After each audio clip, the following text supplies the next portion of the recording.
पिता और पुत्र एवं पवित्र आत्मा नाम रे आमेन। प्रिय बंधुगण, आज आम सकल साधु साध्वी पर्व पालन करुछु। जितेबाला कैथोलिक माने साधु और साध्वी जीवन को स्मरण करी प्रभु को धन्यवाद देवा नाम जो पर्वपर्वाणी मंडली रे पालन करती से अनेक समय अण कैथोलिक भाई और भौणी माने तर्क वितर्क करते। वास्तव में परमेश्वर प्रथम स्थान अधिकार करती। से ही प्रभु परमेश्वर जहाँ को समस्त प्राणी आराधना प्रशंसा गौरव पूजा अर्चना करिथाए। कारण से कहती आम्भ व्यतीत तुम्हार अन्य कौन सी देवादेवी नुहे, तुम्हें से प्रणाम करना कि से सेवा करना। नियम पुस्तक 5, 7 और 9। कैथोलिक माने त्रित परमेश्वर को तद्रूप करती। कारण ताहांठारे आम जीवन गति और स्थिति रही। प्रेरित 17:28। अथच जीशु कहती सीजर को जहाँ सीजर को दियो एवं ईश्वर को जहाँ ईश्वर को दियो। मार्क 12:17। तद्रूप साधु पाउल शिक्षा दे कहती जार जहाँ प्राप्य ताहा तांकु दियो। जदि भक्ति प्रदर्शन करिबार थाए तेबे भक्ति प्रदर्शन कर। जदि केही सम्मान पाइबा योग्य तांकु सम्मान दियो। रोमियो 13:7। अतएव आमे साधु साध्वी को सम्मान देवा बा भक्ति प्रदर्शन करवा उचित। कारण प्रथमे आम संस्कृति आम को शिक्षा दिए जे वयोज्येष्ठ को किओ बा पितामाता को भक्ति और सम्मान प्रदर्शन करवा वांछनीय। तद्रूप साधु साध्वी मानू मध्य भक्ति और सम्मान करवा वांछनीय। द्वितीय परमेश्वर को प्रति सेमानकर विश्वास भरोसा और प्रेम तथा सेवा और भय आम मान अनेक गुण अधिक एवं मनुष्यर दुर्बलता थिबा सत्वे मध्य निजर पवित्रता प्रति से बहुत तत्पर थिले। जहारी फल आध्यात्मिक जीवन से उच्च कोटीर थिला। तेणु आमे से सम्मान और भक्ति जणाइबारे कौन सी प्रतिबंधक न घटू। अतएव आमे माने संक्षिप्त यही पर्व पालन उद्देश्य चिंता करिबा।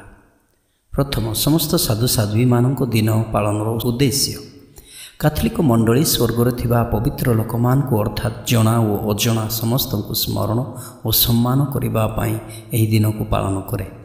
एथिरे मंडली द्वारा घोषित सन्थ मानक सह अनेक अजना निष्ठावान विश्वासी माने मध्य अंतर्भुक्त। द्वितीय बाइबल आधारित प्रमाण समस्त सन्थ मानक दिनर धारणा सन्थ मानक संगति कम्युनियन ऑफ सेंट्स उपर आधारित। जेउठी मंडलीर समस्त सदस्य अर्थात पृथ्वी रे प्रायश्चित स्थान और स्वर्गर थिबा ख्रीष्टंक माध्यम सर्वे एकतारे अछंती। जहन लेखंती तापरे मु देखिली एक विशाल जनसमूह प्रत्येक जाति गोष्ठी देश और भाषा भाषी शुभ्र वस्त्र परिधान करी एवं हस्तरे खजुरी डाल धरी सिंहासन और मेष शावकों सम्मुख दंडायमान थिले। प्रकाशित वाक्य 7:9। यह स्वर्गर थिबा सन्थ मान को पूजा प्रशंसा करबा कर्म को दर्शाए। तृतीय ऐतिहासिक सूचना प्रारंभिक ख्रीस्टियान माने जो माने शहीद हेले सेमानकु ही स्मरण करुथिले। किंतु पर समय पुणे पिता चतुर्थ बोनिफेस 609 किंबा 610 ख्रीष्टाब्द रोमर पांथियन मंदिर को माँ मारिया और समस्त शहीदों नाम उत्सर्ग कले। यह मध्य हेउछि समस्त सन्थ मानक स्मरण करिबा दिनर प्रारंभ। परे पुणे पिता तृतीय ग्रेगोरी और चतुर्थ ग्रेगोरी यहाकू समस्त सन्थ मानक पई विस्तार करी नवेम्बर 1 तारिख निर्धारण कले। चतुर्थ यही दिनर महात्म्य यह आम मानक स्मरण कराए जे सन्थ मानक दृष्टांत अनुसारे आमे मध्य पवित्र जीवन यापन करिपरिबा। यह आम मनरे स्वर्गीय जीवन प्राप्तिर आशा संचार करे। यही दिन माध्यम आमे सन्थ मानक जीवन पाई परमेश्वर को धन्यवाद और साधुवाद जणाई थाउ। यही प्रश्न समस्त मन में उंकी मारे यह वास्तविक मध्य कहीं यही व्यक्ति माने सम्मान और भक्ति लभिबा पाई योग्य अटंती। वर्तमान मोर छोट चिंताधारा अनुसार प्रमाणित करने को चाहे। प्रथम साधु पाउल को कहवा अनुसार आमे समस्ते सन्थ हेबा पाई आहूत। प्रथम कोरिन्थियो 1:2 रोमियो 1:7। यद्यपि आमे समस्ते आहूत अथच स्वल्प ही अंतर्भुक्त। कारण से डाकरा को तांको जीवन में विस्पष्ट भाव में तुलेइथिले। सेथिपई सेमाने मंडलीर सम्मुख में योग्य हेले। सेमाने हृदबोध कले जे पुणी तद्रूप जीवन मध्य अतिबाहित कले। सेमाने जगतर सृष्टि पूर्वर प्रभुंक सम्मुख में पवित्र और निर्दोष हेबे बोली मनोनीत होइछन्ति। ଏଫେସିୟ 1:4। ଅପରପକ୍ଷରେ ଆମ୍ଭେମାନେ ତାଙ୍କ ପରି ହୋଇପାରୁନାହୁଁ, ତେଣୁ ଅତ୍ୟନ୍ତ ତାଙ୍କ ଦ୍ୱାରସ୍ଥ ହେବା ଏବଂ ତାଙ୍କର ସେହି ବୀରତ୍ୱପୂର୍ଣ୍ଣ ଜୀବନକୁ ସମ୍ମାନ ଦେବା ଶିକ୍ଷା କରିବା, ସେମାନଙ୍କର ବୀରତ୍ୱ ଜୀବନକୁ ଅନୁସରଣ କରିବା ପାଇଁ ଚେଷ୍ଟା କରିବା। ଦ୍ୱିତୀୟ, ସେମାନେ ପରମେଶ୍ୱରଙ୍କଠାରେ ସମ୍ପୂର୍ଣ୍ଣ ଭରସା ରଖନ୍ତି। ଆମେ ଏତିକି ଜାଣୁ, ଈଶ୍ୱର ଯେତେବେଳେ ପ୍ରକାଶିତ ହେବେ ଆମେ ତାଙ୍କରି ସଦୃଶ୍ୟ ହେବା। ଯେ କେହି ତାଙ୍କଠାରେ ଭରସା ରଖେ ସେ ନିଜକୁ ପବିତ୍ର କରେ, ଯେପରି ସେ ପବିତ୍ର ଅଟନ୍ତି। ପ୍ରଥମ ଜନ 3:2 ଏବଂ 3। ମୁଁ ଯେତେ ଜଣ ସାଧୁ କିମ୍ବା ସାଧ୍ୱୀଙ୍କ ଜୀବନ ପଢ଼ିଲି, ମୁଁ ଜାଣିବାକୁ ପାଇଲି ସେମାନେ ସମସ୍ତେ ଈଶ୍ୱରଙ୍କଠାରେ ସମ୍ପୂର୍ଣ୍ଣ ଭରସା ଓ ଦୃଢ଼ ବିଶ୍ୱାସ ରଖି ଜୀବନଯାପନ କଲେ ଏବଂ ସେମାନଙ୍କ ପବିତ୍ର ଜୀବନ ଜୀଇବା ପାଇଁ ପ୍ରାଣପଣେ ଚେଷ୍ଟା କରିଛନ୍ତି। ସର୍ବଶେଷରେ ତାଙ୍କ ସଦୃଶ୍ୟ ହେବାରେ ସକ୍ଷମ ହୋଇଛନ୍ତି। ଏହାର ପ୍ରମାଣ ସ୍ୱରୂପ ଆପଣମାନେ ମୋର ୟୁଟ୍ୟୁବ୍ ଚ୍ୟାନେଲ୍ ଠାରୁ ସେହି ସାଧୁ ସାଧ୍ୱୀଙ୍କ ବିଷୟ ଜାଣିବାକୁ ଚେଷ୍ଟା କରନ୍ତୁ। ଅପରପକ୍ଷରେ ଆମେମାନେ ଜଗତ ଓ ଜଗତ ବିଷୟ ପ୍ରତି ବହୁତ ଆସକ୍ତ, ପୁଣି ପ୍ରାଧାନ୍ୟ ଦେଇ ଜୀବନଯାପନ କରୁଛୁ। ତେଣୁ ଆମେ ସେମାନଙ୍କ ପରି ହୋଇ ନ ପାରୁ, ଅଥଚ ସେମାନଙ୍କୁ ସମ୍ମାନ ଦେବା ଜରୁରୀ ମନେ କରିବା ଆବଶ୍ୟକ। ତୃତୀୟ, ପ୍ରଭୁଙ୍କ ଅନୁଶାସନରେ ଜୀବନ ବିତାଇବା ଏହି ବ୍ୟକ୍ତିମାନଙ୍କଠାରେ ଦର୍ଶିତ ହୁଏ। ହିବ୍ରୁ ପୁସ୍ତକରେ କୁହାଯାଏ, ଈଶ୍ୱର ଆମ ମଙ୍ଗଳ ନିମନ୍ତେ ଅନୁଶାସନ କରନ୍ତି, ଯେପରି ଆମେ ତାଙ୍କ ପବିତ୍ରତାରେ ଅଂଶୀଦାର ହୋଇପାରିବା। 12:10। ସୁତରାଂ ଅଭିଳାଷ ଜନିତ ଜଗତର ଭ୍ରଷ୍ଟାଚାରରୁ ରକ୍ଷା ପାଇ ଐଶ୍ୱରିକ ସ୍ୱଭାବରେ ସହଭାଗୀ ହୋଇପାରିବା। ଦ୍ୱିତୀୟ ପିତର 1:4। ଅତଏବ ପରମେଶ୍ୱରଙ୍କର ସ୍ୱଭାବ ପବିତ୍ରତା ଏବଂ ଏହାକୁ ଆପଣା କରିବା ପାଇଁ ତାଙ୍କର ଅନୁଶାସନରେ ରହିବା ବାଞ୍ଛନୀୟ। ଏହି ସନ୍ଥଜନ ପରମେଶ୍ୱରଙ୍କ ଅନୁଶାସନରେ ରହିବା ଦ୍ୱାରା ସେମାନେ ଜଗତର ଅଭିଳାଷ ଜନିତ ଭ୍ରଷ୍ଟାଚାରକୁ ବଶୀଭୂତ କରିପାରିଲେ।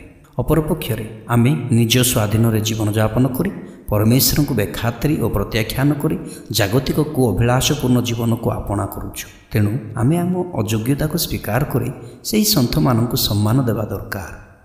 ଚତୁର୍ଥ, ସନ୍ଥମାନେ ଜଗତ ଓ ସ୍ୱର୍ଗରେ ମଧ୍ୟ ବିଚାରପତି ଅଟନ୍ତି। ତୁମେମାନେ ଜାଣିନାହଁ କି ସନ୍ଥମାନେ ଏହି ଜଗତରେ ବିଚାରକର୍ତ୍ତା ହେବେ। ପ୍ରଥମ କରନ୍ଥୀୟ 6:2। ଯୀଶୁ ମଧ୍ୟ କହନ୍ତି, ଯେ ବିଜୟୀ ହୁଏ ମୁଁ ତାଙ୍କୁ ମୋର ସହିତ ମୋର ସିଂହାସନରେ ଆସୀନ ହେବାକୁ ସ୍ଥାନ ପ୍ରଦାନ କରିବି, କାରଣ ସେ ନିଜେ ବିଜୟୀ ହୋଇ ପିତାଙ୍କ ସହ ତାଙ୍କ ସିଂହାସନରେ ବସିଛନ୍ତି। ପ୍ରକାଶନ 3:21। ଅତଏବ ସନ୍ଥମାନେ ବିଚାର କରିବାର ଅଧିକାର ପ୍ରାପ୍ତ କରିଛନ୍ତି, କାରଣ ସେମାନେ ଜଗତକୁ ଜିଣିଛନ୍ତି। ତାଙ୍କର ପବିତ୍ର ଜୀବନ ହିଁ ତାଙ୍କୁ ଜଗତ ଜିଣିବାରେ ସହାୟକ ହୋଇଛି। କିନ୍ତୁ ଆମ ବିଷୟରେ ନିଜକୁ ପଚାରିବା, ଆମ ପବିତ୍ରତାକୁ ବଞ୍ଚାଇ ବା ବଜାୟ ରଖିପାରିଛୁ କି? ଯଦି ନାହିଁ, ତେବେ ଆମଠାରୁ ଯିଏ ଊର୍ଦ୍ଧ୍ୱରେ ତାଙ୍କୁ ସହାୟତା ଆମ ନିମନ୍ତେ ମାଗିବାର ଅଛି। କିନ୍ତୁ କେତେଜଣ ନିଜର ଶକ୍ତି ଭକ୍ତି ଉପରେ ନିର୍ଭର କରି ଯାହା ଟିକକ ସାହାଯ୍ୟ ଊର୍ଦ୍ଧ୍ୱରୁ ମଧ୍ୟ ହରାଇ ଦେଉ। ଯେମିତି ଧର୍ମଶାସ୍ତ୍ରୀ ଓ ଫାରୁସୀମାନେ ନିଜର ଧାର୍ମିକତା ଉପରେ ଏଡ଼େ ନିର୍ଭର କରିଥିଲେ ଯେ ଯୀଶୁଙ୍କଠାରୁ ଅପମାନର ଶବ୍ଦ ଅର୍ଥାତ୍ ଭଣ୍ଡ ବୋଲି ଶୁଣିବାକୁ ପାଇଥିଲେ। ସୁତରାଂ ଆମେ ନିଜ ମୂର୍ଖତାକୁ ପରମେଶ୍ୱରଙ୍କ ସମ୍ମୁଖରେ ପ୍ରମାଣିତ ନ କରିବା ଭଲ। ଯଦି ଈଶ୍ୱରଙ୍କ ସମ୍ମୁଖରେ ମଣ୍ଡଳୀର ମାଧ୍ୟମରେ ସେମାନେ ଯୋଗ୍ୟ ବୋଲି ଘୋଷଣା ହୋଇଛନ୍ତି, ତେବେ ଆମେ ପାପୀ ମନୁଷ୍ୟ ସେମାନେ ସନ୍ଥ ହୋଇପାରିବେ ନାହିଁ ବୋଲି କିପରି କହିପାରିବା? ଯଦି ତାହା ସେହିଭଳି ହୁଏ, ତେବେ ଆମେ ଖ୍ରୀଷ୍ଟ ଓ ତାଙ୍କ ଦ୍ୱାରା ପ୍ରତିଷ୍ଠିତ ମଣ୍ଡଳୀକୁ ମଧ୍ୟ ଅବମାନନା କରୁ। ପଞ୍ଚମ, ସନ୍ଥମାନେ ଗୌରବରେ ଅଂଶୀଦାରୀ। ଯେଉଁମାନେ ଜଗତକୁ ଘୃଣା କରିବ, ସେ ହିଁ ସନ୍ଥ ହୋଇପାରିବ ଏବଂ ଗୌରବାନ୍ୱିତ ହୋଇପାରିବ, କାରଣ ଏହି ଜଗତ ଯାହା ଯୋଗାଏ ତାହା ଶାରୀରିକ ଭୋଗ ବିଳାସ ପାଇଁ ହିଁ ଉଦ୍ଦିଷ୍ଟ। ଯିଏ ଏହାକୁ ତୁଚ୍ଛ କରିବ, ସେ ଶାରୀରିକ ଯନ୍ତ୍ରଣା ହିଁ ଭୋଗିବ। ସେହିଭଳି ଯନ୍ତ୍ରଣା ହିଁ ଈଶ୍ୱରଙ୍କ ଦ୍ୱାରା ଗ୍ରାହ୍ୟ, କାରଣ ଈଶ୍ୱର ପୁତ୍ର ତାହା ହିଁ ଭୋଗିଥିଲେ। ଯଦି ଆମେ ତାଙ୍କ ସହ ଯନ୍ତ୍ରଣା ଭୋଗ କରୁଛୁ, ତେବେ ଆମେ ମଧ୍ୟ ତାଙ୍କ ସହିତ ଗୌରବାନ୍ୱିତ ହେବୁ। ରୋମିଓ 8:17, ପ୍ରଥମ ପିତର 5:1। ଧର୍ମ ଓ ଧାର୍ମିକତା ପାଇଁ ନିର୍ଯାତିତ ଏବଂ ନିନ୍ଦା କୁତ୍ସାରଟନା ହେବା ବ୍ୟକ୍ତିଗଣଙ୍କ ପାଇଁ ସ୍ୱର୍ଗ ରାଜ୍ୟ। ମାଥ୍ୟୁ 5:10-11। ଏବଂ ଯେତେବେଳେ ଏହି ଲୋକମାନେ ସ୍ୱର୍ଗରେ ପ୍ରବେଶ କରନ୍ତେ, ସେମାନଙ୍କୁ କୁହାଯିବ, ଏହିମାନେ ମହାକ୍ଲେଶରୁ ପାର ହୋଇ ଆସିଛନ୍ତି। ପ୍ରକାଶନ 7:14। ଖ୍ରୀଷ୍ଟପୂର୍ବ 64ରୁ 67 ମଧ୍ୟରେ ଯେଉଁମାନେ ନେରୋ ସମ୍ରାଟଙ୍କ ଧର୍ମ ତାଡ଼ନା ସମୟରେ ଦୁଃଖ ଭୋଗିଥିଲେ, 2007 ଓ 2008 ସାଲରେ ମଧ୍ୟ ଯେଉଁମାନେ ଦୁଃଖ ଭୋଗ କରି ମୃତ୍ୟୁବରଣ କରିଛନ୍ତି, ସେମାନେ ମଧ୍ୟ ସନ୍ଥ ହୋଇପାରିବେ, ଯଦିଓ ମାତା ମଣ୍ଡଳୀ ଧର୍ମ ସହିତ ଭାବରେ ଘୋଷଣାର ପ୍ରକ୍ରିୟା ଜାରି ରଖିଛି।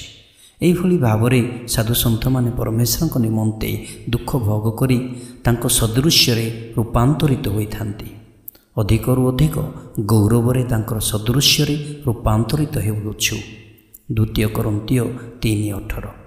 ଅତଏବ ମୋର ପ୍ରିୟ ଭାଇ ଭଉଣୀମାନେ, ଯେଉଁମାନେ ଅନୁଭବ କରନ୍ତି ଯେ ଏହି ଜଗତକୁ ମୁଁ ଘୃଣା କରିପାରିଛି, ଜଗତ ମୋତେ ନିର୍ଯାତନା ଦେଉଛି, ମୋର ପବିତ୍ରତା ପାଇଁ, ନ୍ୟାୟ, ଧର୍ମ, ସତ୍ୟ ପାଇଁ ଜଗତର ଆଖି ଆଗରେ ଅପମାନିତ, ଦୋଷୀ ଓ ଅଗ୍ରାହ୍ୟ, ତେବେ ଆନନ୍ଦ କର, ତୁମେ ସ୍ୱର୍ଗ ରାଜ୍ୟର ବହୁ ଦୂରରେ ନାହଁ ଏବଂ ପରମେଶ୍ୱରଙ୍କ ସମ୍ମୁଖରେ ସନ୍ଥର ସ୍ଥାନ ଅଧିକାର କରିପାରିବ। ଆଜି ଯେଉଁ ସନ୍ଥମାନଙ୍କୁ ମାତାମଣ୍ଡଳୀ ସ୍ମରଣ କରେ, ସେ ସମସ୍ତେ ଘୋଷଣା ଓ ଅଘୋଷଣା ଭାବରେ ଅଛନ୍ତି। ପ୍ରାର୍ଥନା କରିବା, ସନ୍ଥ ହେବା ପାଇଁ ଯେଉଁ ଆହ୍ୱାନ ଲାଭ କରିଛୁ, ସେଥିଲାଗି ପ୍ରୟାସ ଜାରି ରଖିବା। ସମସ୍ତ ସାଧୁ ସାଧ୍ୱୀ ଆମ ନିମନ୍ତେ ନିବେଦନ କରନ୍ତୁ। ତଥାସ୍ତୁ।